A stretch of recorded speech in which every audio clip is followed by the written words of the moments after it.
18 సంవత్సరాలు పైబడిన వారు చదివితే బాగుంటుందని నా అభిప్రాయం. ఎందుకంటే వారికే ఇది బాగా అర్థం అవుతుంది, తెలుసుకోవాలి కూడా. దయచేసి చదవండి.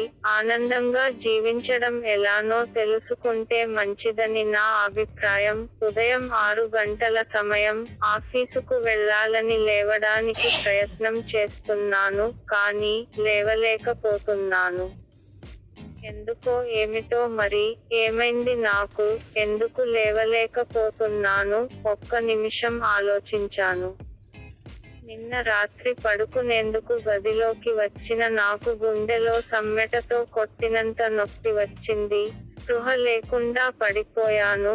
తరువాత ఏం జరిగిందో నాకు తెలియదు. కాఫీ కావాలి నాకు. నా భార్య ఎక్కడ ఉంది? ఎందుకు నన్ను లేపలేదు? ఆఫీసుకు టైం అవుతోంది కదా. నా పక్కన ఎవ్వరూ లేరు. ఏమైంది నాకు? వసారాలో ఎవరినో పడుకోబెట్టి ఉన్నారు. ఇంటి బయట చాలా మంది గుంపుగా ఉన్నారు. ఎవరో చనిపోయి ఉన్నారు. అయ్యో, అది నేనే. దేవుడా, నేను చనిపోయానా? బయట చాలా మంది ఏడుస్తున్నారు. బిగ్గరగా పిలిచాను. నా మాటలు ఎవ్వరికీ వినపడటం లేదు. బెదిరిపోయి నా పక్క గదిలోకి తొంగి చూశాను. నా భార్య విపరీతంగా ఏడుస్తోంది. కొడుకును పట్టుకుని భార్యను పిలిచాను. తనకు నా మాటలు వినిపించలేదు.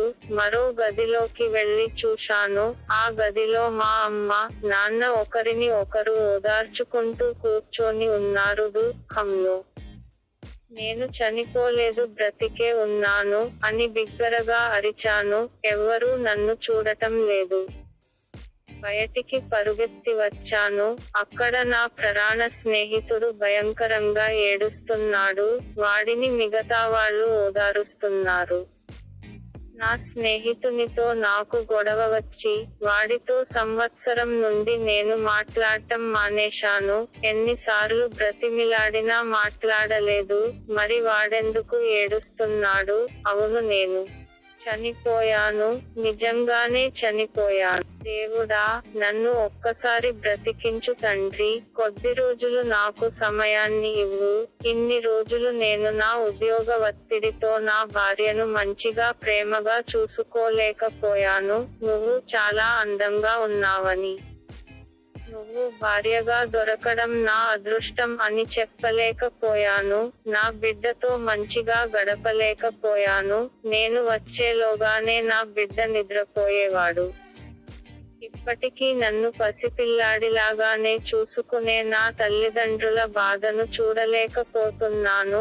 చేసిన తప్పును తెలుసుకుని నన్ను మన్నించమని వేడుకున్న నా స్నేహితుడిని మన్నించలేని పాపిని నేను, అని బిగ్గరగా ఏడుస్తున్నాను. దేవుడా, దయవుంచి నన్ను బ్రతికించు. నా తల్లి మొహంలో నవ్వును చూడాలి. నన్ను క్షమించి నాకు కొన్ని రోజులు ప్రాణభిక్ష పెట్టు స్వామి. ఇంతలో ఎవరో నన్ను కుదిపి లేపుతున్నారు. కళ్ళు తెరిచి చూశాను. నా భార్య. ఏమైంది? కల కన్నారా? పిచ్చి పిచ్చిగా అరుస్తున్నారు. ఏమైంది మీకు? అని అడుగుతోంది. అంటే ఇంతసేపు నేను కల కన్నానా? అంటే నేను చావలేదన్నమాట. నిజంగానే నాకు ఇది మరుజన్మనే.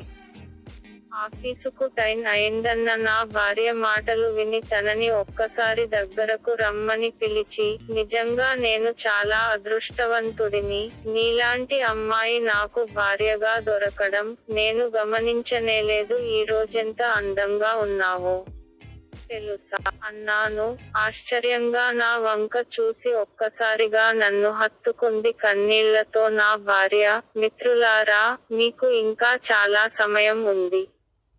మీ ఈగోలను పక్కన పెట్టి మీ కుటుంబాన్ని ప్రేమించండి. అన్నీ పోగొట్టుకున్న తర్వాత బాధపడి ఏమీ లాభం లేదు. కుటుంబంతో గడపండి. స్నేహితులతో మంచిగా ప్రవర్తించండి. ఈ జన్మ దేవుడిచ్చినది.